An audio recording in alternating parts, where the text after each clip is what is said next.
Askari Cast. My name is Rod Van Blake, author of the Ancient Illumination series as well as the Umbani Chronicles, and I'm joined once again by Jordan Purnell Jackson. Hey, everybody. He is the creator of Eve of Insurrection, Eve of Reclamation, and he also did the illustrations on the Ancient Illumination graphic novels as well as the Umbani Chronicles comics. And he also has a new project out currently or about to be Growing in the Garden. Yep. Pre-order links be available on your website right now? Yes, they are. And shout out to the folks that have already pre-ordered the book. This has been great. It's been able to let me continue to do this and get these books out to you. So thanks. Yeah. So for everybody listening and watching out there will be links in the description of this episode for this podcast that will have both his website and my author website, so you can go there and pre-order Growing in the Garden from Jordan. Today we are talking the second episode of Ahsoka. So spoiler alert, there are 3 episodes out currently. If you have not watched at least 1 and 2, these will be spoilers. We're talking about Toil and Trouble, which is the title of the second episode. I guess they're shouting out both the Witches of Dothmere and before that, the Witches from Macbeth, the Shakespeare play. Double Toil and Trouble. Any of y'all that listened to us last week know that I was kind of having a growing disdain for the attitude of Sabine. Yes, that's a lot of Sabine hate. And obviously she's not dead. We saw that she was going to be coming back. So we start out, like I said, spoilers. We start out episode 2 with her waking up in like what looks like a hospital. And she seems to be replaying dialogue from a bunch of different people in her head. Like she's having this nightmare, and I don't know, it's supposed to be the Force, whatever is speaking to her. She's hearing Ezra. She's replaying the conversation with Ahsoka. And then when she finally realizes where she was, she's like, the droids, we need to go. And Ahsoka's like, you need to sit yourself down, is what you need to do. You ain't fighting nobody. Yeah. You ain't fighting nobody. Sit down. You're washed already, so just keep that in mind. And she's like, oh, the droids, the map, they have it. And then she tells her finally, I unlocked it. I was like, see, that's why she told your goofy self not to take it off the ship. And that's my main reason for really being annoyed with her, because I think I mentioned it last week, but she like told a bold-faced lie. She's like, Ahsoka says, I don't think that's a good idea for you to take this star map. And she looks her square in the face and is like, all right. And then immediately absconds with the item to go back to her spot.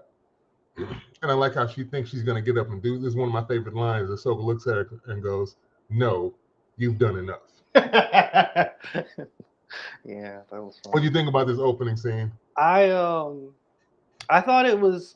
I'm starting to get I'm starting to enjoy their relationship. Like we're starting to get a little more details about how they're dynamic, how they respond to each other, and I'm getting vibes that like Sabine's giving me like annoying little sister vibes, and Ahsoka's like the older sister who's like, sit down somewhere. Like you're doing too much, but you're redeemable. We'll work on it. You'll get back to where you need to be, or be a better person. But I thought it was an interesting opening, despite what was happening. Like I was like, okay. I also wasn't surprised that she woke up in the hospital. I was like, of course. There's a meme or a video out right now of Qui-Gon Jinn getting pissed off, calling BS because she survived the torso. Like, yes. It's like, if she did it, why couldn't I? What? The next scene we have Balin and Hachi land on Cetos at some big Stonehenge-like formation, and you can see Purgle through the cloud. Balin looks up at the sky. You see like these the whale creatures that can go into space whales, hyperspace whales.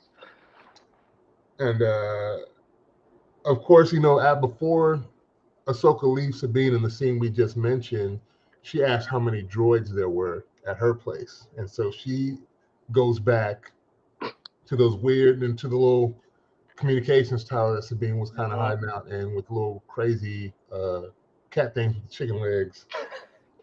Cat chickens.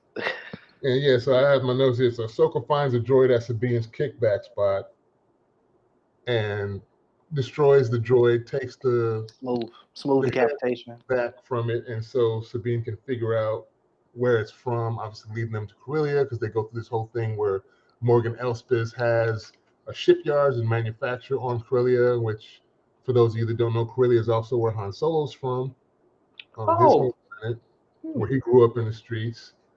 And Hu Yang is slowly becoming one of my favorite characters.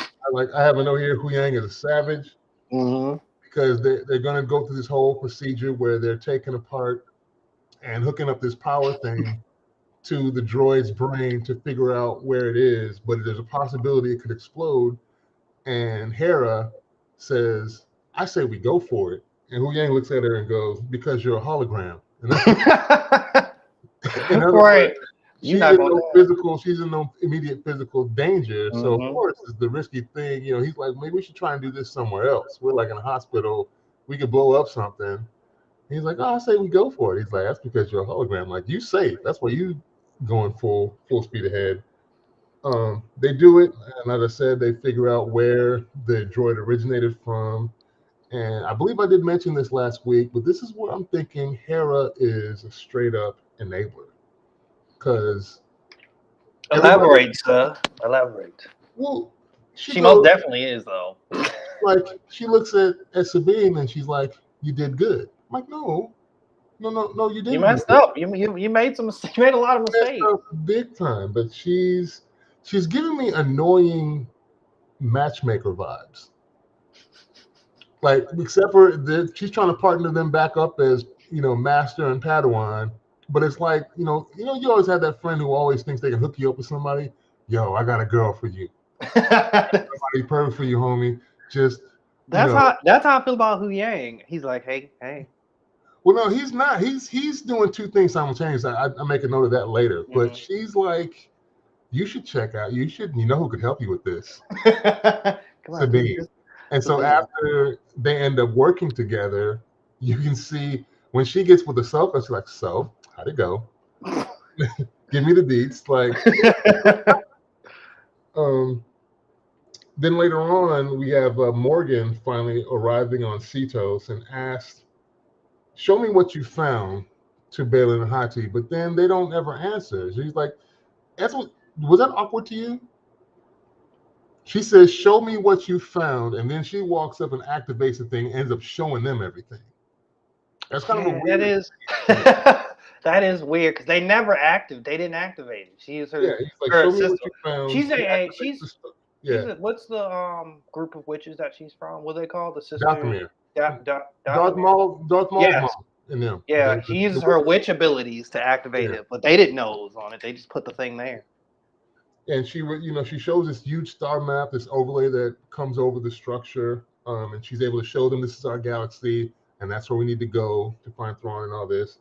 And Baylan immediately recognizes, like, the Jedi didn't make this. Who made it? And she refers to an ancient civilization. I'm thinking it's possibly the Rakatan Empire, which I mentioned. They're like these things that like started hyperspace travel a long, long time ago. And there was a Rakatan uprising that was mentioned as well. Interesting conversation between Hati and Baylan, because Hati doesn't know like what's going to happen when Thrawn arrives, and Baylan seems to think for some reason, there's going to be war.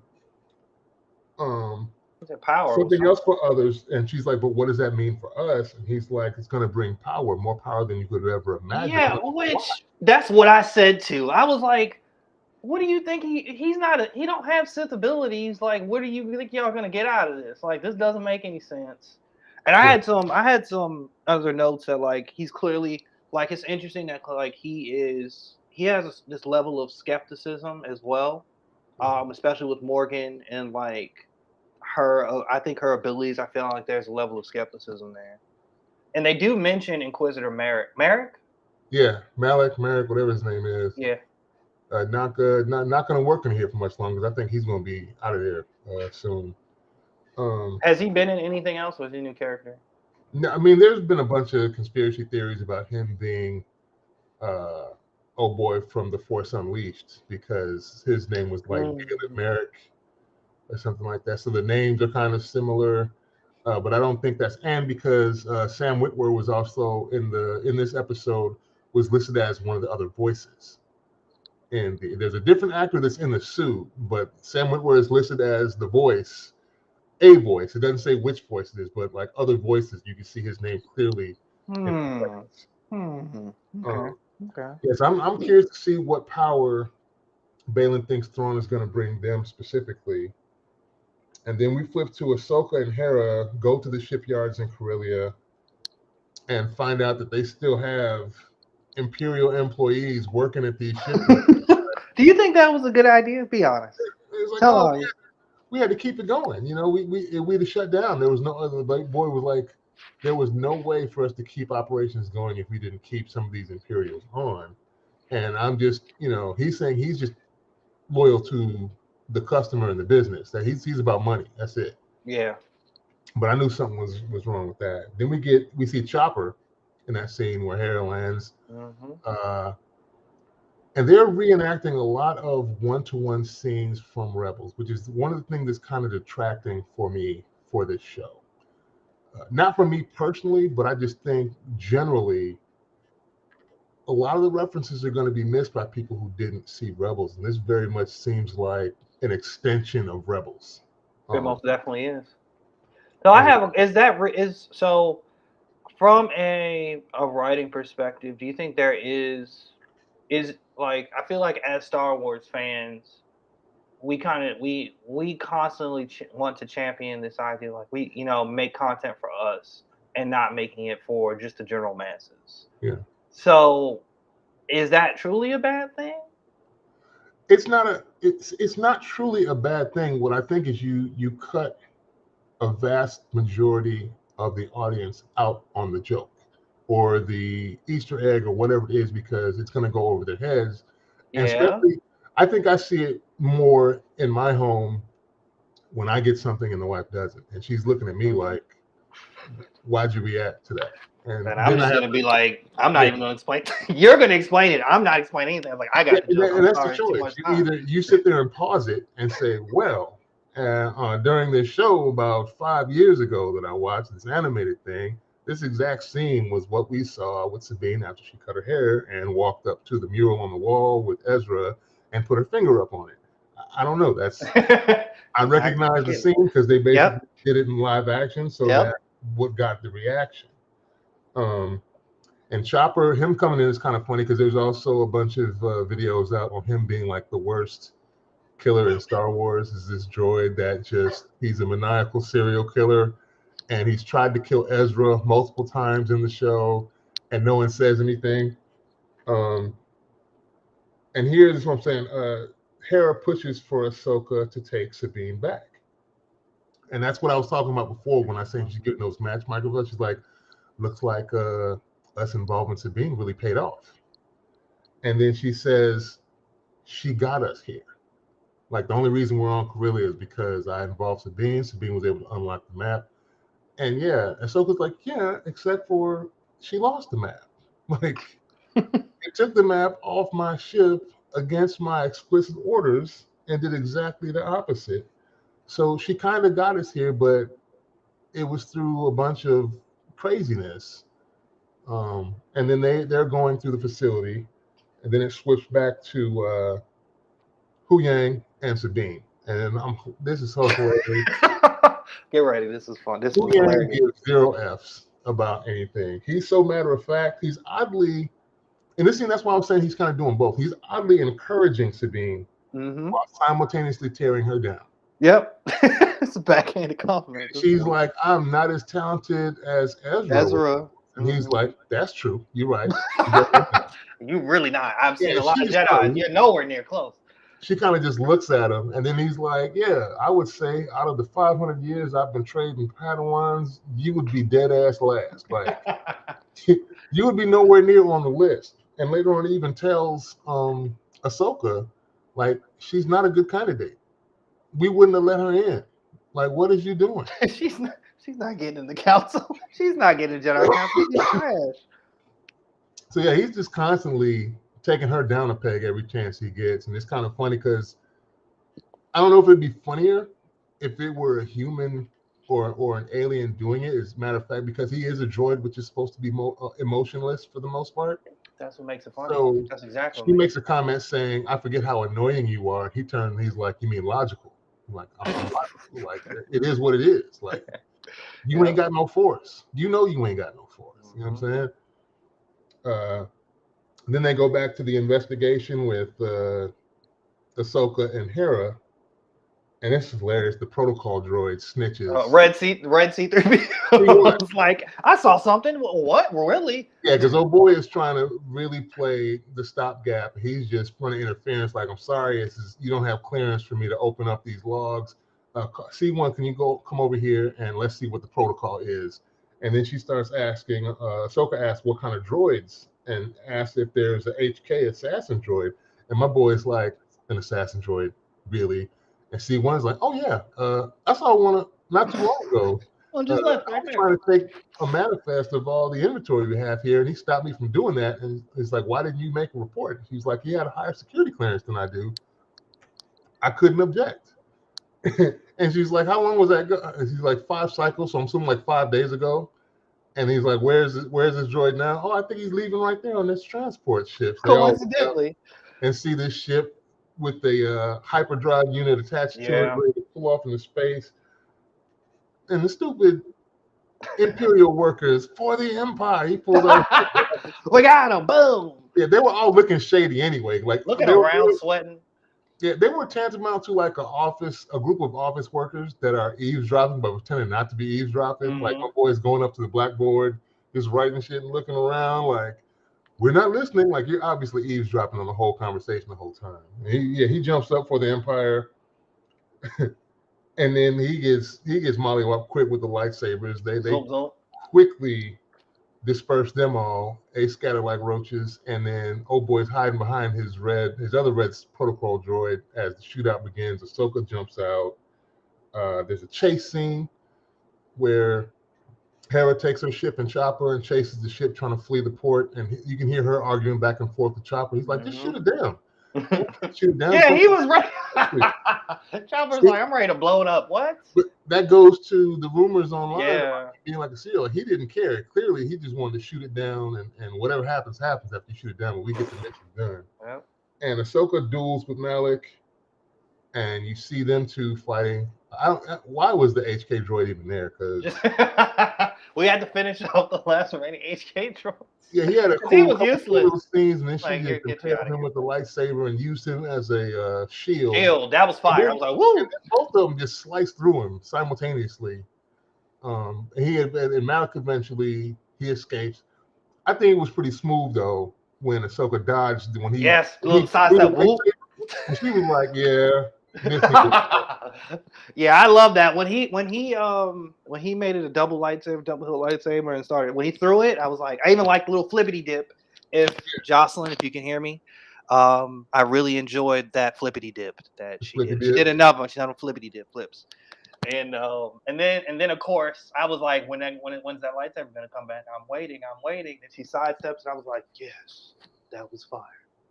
Yeah, that was weird. He like just threw it and then did the Terminator run to the ship that showed up, and Hati's there. Like, how was she there? I didn't see her get up and leave Cetos.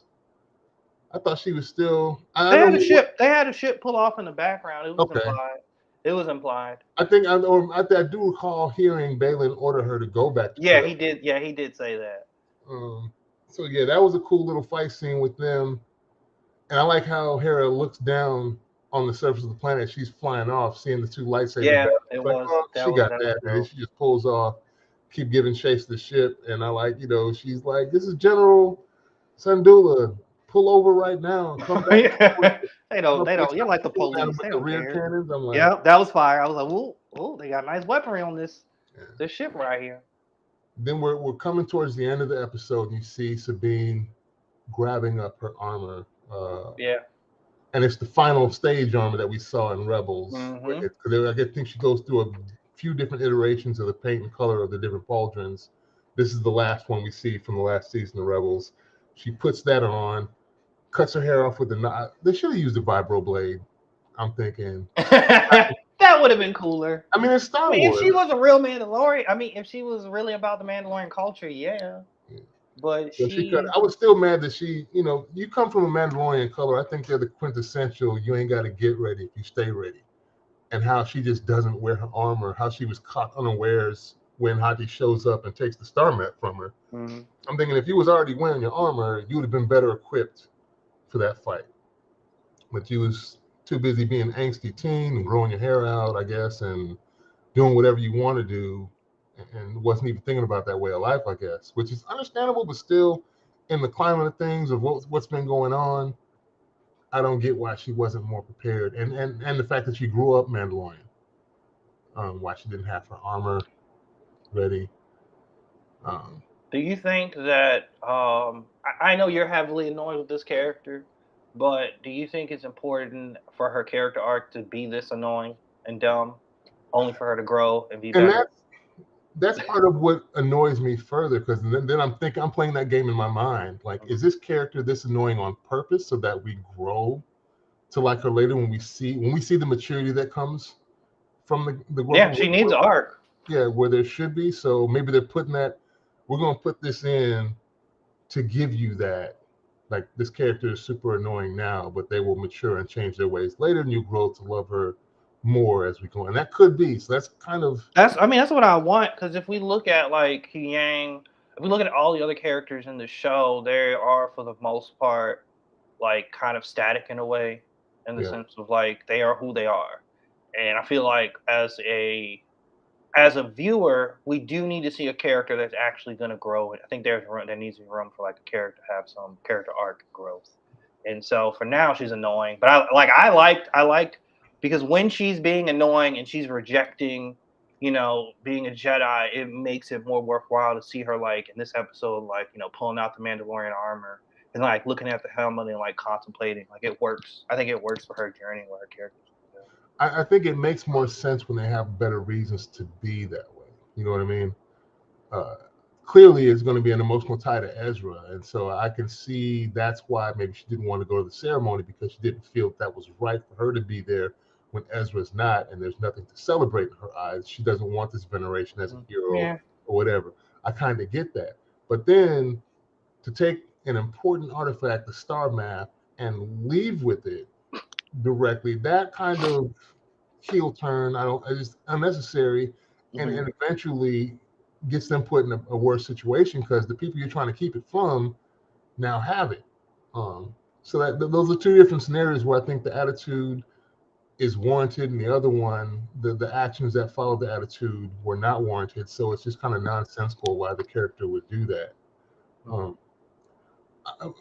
Yeah, she does annoy me, but I'm not. It's not. I forget what the girl's name in Halo was that was making me mad. It's not that level of annoying. Are we talking? Wait. Are we talking about the villain who had the No, the daughter of the general or whatever, or the scientist? No, the other daughter, the little Asian girl. I forget what her name is. The one that Master Chief. She was her yes, the one that was human, who that the daughter was super annoying. She was really goofy. Yeah. She was Naruto level. Yeah, Sabine is not that annoying, but right, no, she's not.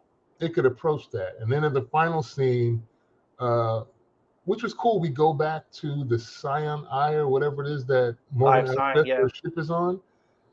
And Balin is there, and Hati are there, but they're there as holograms. Did it look to me like their holograms was nicer than the other people's holograms? They had the green joints that looked like they was energy. It was like smoky. It was like smoky.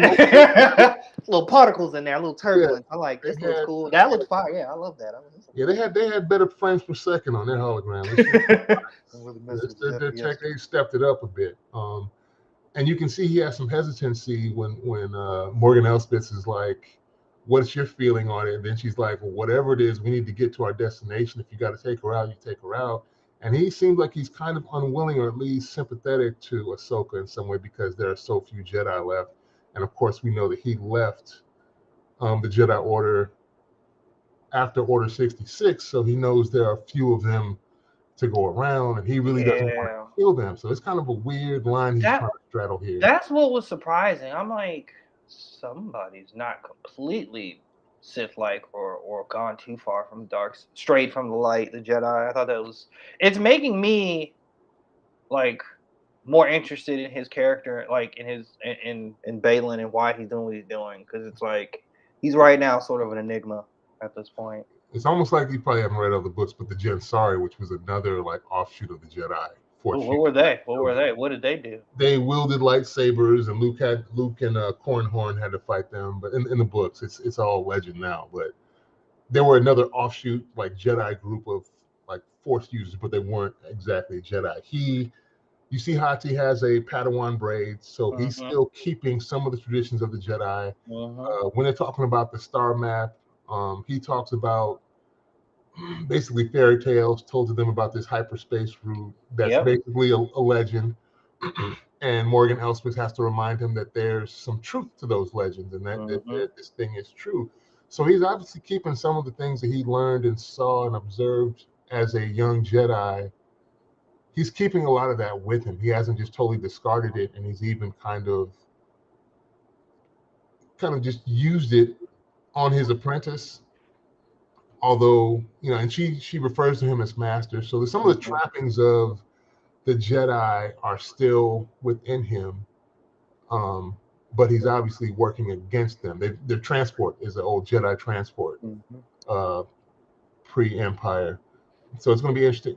How far can they take it? The crazy thing, because Ray Stevenson, the actor that plays Balin, has passed. So I don't know if they're going to be doing anything else with the character, All right.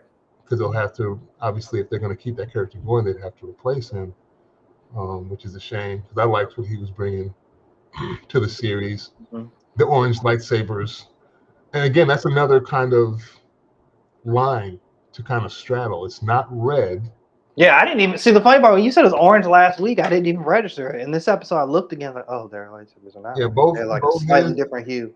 his and Hati's are not red. They're orange lightsabers. So I don't know what that's supposed to signify, but obviously he's strayed, but he hasn't strayed so far that he's gone full dark He's side. not full red. He's not Yeah, all he's red. not red, and he's not. You don't see him using force lightning.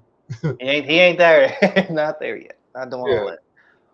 So it'll be interesting to see what they do, but I do think it is kind of hurting this show that so much of it is tied into Rebels, and mostly because I don't think a vast majority of people have watched Rebels that are watching the show. Similar to how Yeah. people feel about the MCU movies and people not knowing anything about the comics. So all the Easter eggs they're not going to get, like people tell you what this is, it's cool, but you didn't read it. So that kind of firsthand euphoric feeling you get from recognizing something that you read years ago being seen in live action doesn't necessarily have the same effect. And I think because of that, a lot of people aren't going to see what the big deal is. Like they're not going to make that connection. So if it's not as significant to some viewers as it is to others, then I think in some ways there's going to be less enjoyment. I think there's enough here that you can enjoy it without that. But if you're not watching it alone, I think you are going to feel kind of a way when you see other people around you reacting to something, and you get that feeling like you're the only one in the room who's not in on the joke. And I think that can kind of bring some of the enjoyment down. And from when you questioned me about it before, I'm thinking you don't think that's as much of a factor. It's I I'm like I feel like I have to respect the show for not trying to explain everything. Yeah. And like if you don't get the joke, then you don't get the joke. It's just a part of like having integrity for your like your true fan base. Yeah. So it's just that's where I stand on this. So it's like Yeah. if you don't get it, I mean you don't get it, but it's unfortunate you didn't watch Rebels. But hey, you should have watched Rebels, y'all. But if you can enjoy it for what it is, then they clearly done their job. But I had a conversation with with one of my friends, Mick and I, and she kind of said that a lot of people aren't gonna really like this, and kind of because of the similar attitude of like, or just experience of like, if you did watch Rebels, you're not gonna fully connect with the characters, understand.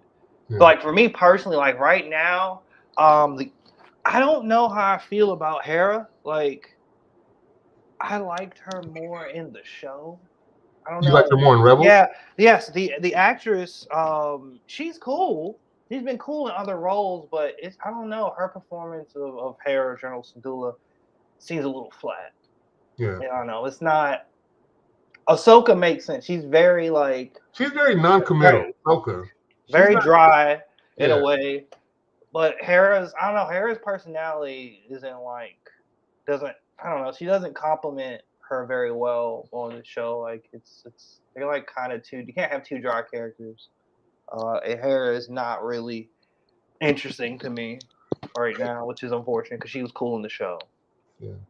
Ahsoka's kind of dry, but she's more or less to me like a person who knows you're lying, but it's not going to out you. But the look on her face tells you that she knows you're lying, but she's not going to out you in that moment. So she's just kind of reserved and laid back and be like, cool story. And she won't say anything more than that. And she just walks off like, I know what really happened. You're not going to tell the truth. I'm not going to be the one to out you. Just know that I know. So she's not really too high and she's not really too low. You don't see her get, even in her moments of anger, she doesn't really seem angry. I remember that even from when she popped in the Mandalorian, and she's basically trying to interrogate Morgan Elsbeth before she captured her. She's like, "Where is Grand Admiral Thrawn?" She puts a little heat in her voice, but she's not super angry. Like she doesn't go off the wall like Moff Gideon does when he gets angry. Oh, yeah. He's not Kylo Ren angry. No. No. She's not beating his helmet off on her. And then to get fix this, you can just start again. The fourth time this week. Oh man! I was wondering about that with Ahsoka. I'm enjoying the action that we're given. I like all these samurai battles. I love it. Samurai battles. I love it. Lightsaber battles. I love them. It's like they're coming together slowly with this chemistry that I think is kind of lacking between some of the characters. Hu Yang I like. Sabine, of course, is annoying me, but she's kind of growing on me.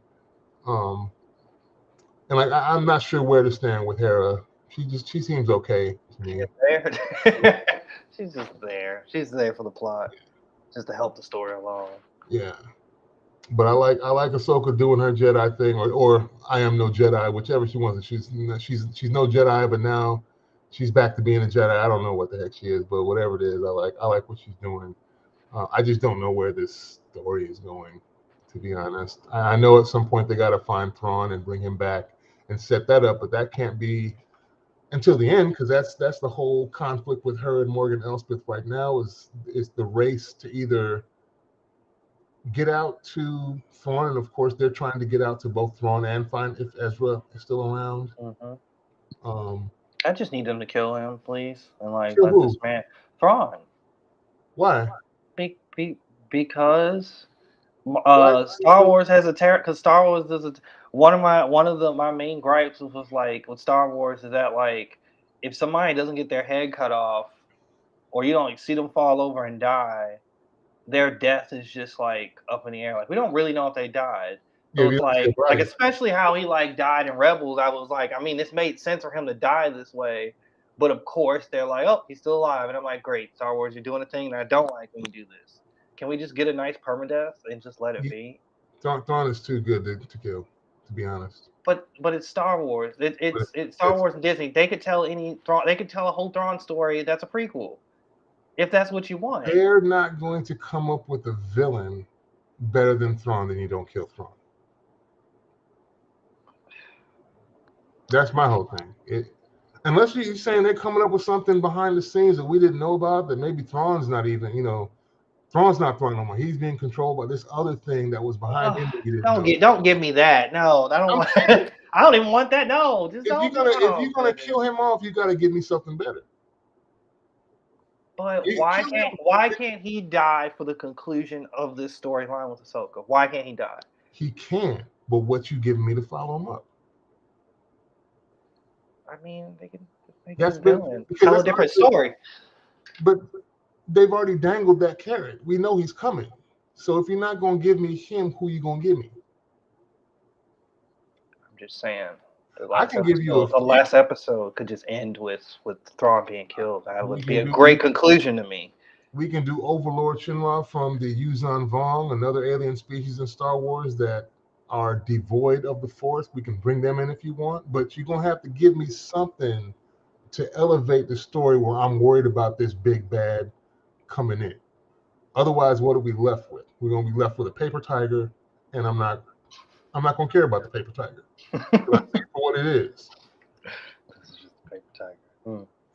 And I mean, we'll see. some people are going to be so hyped about Thrawn that have read the books and know more about what he had going on and how much of a genius he was.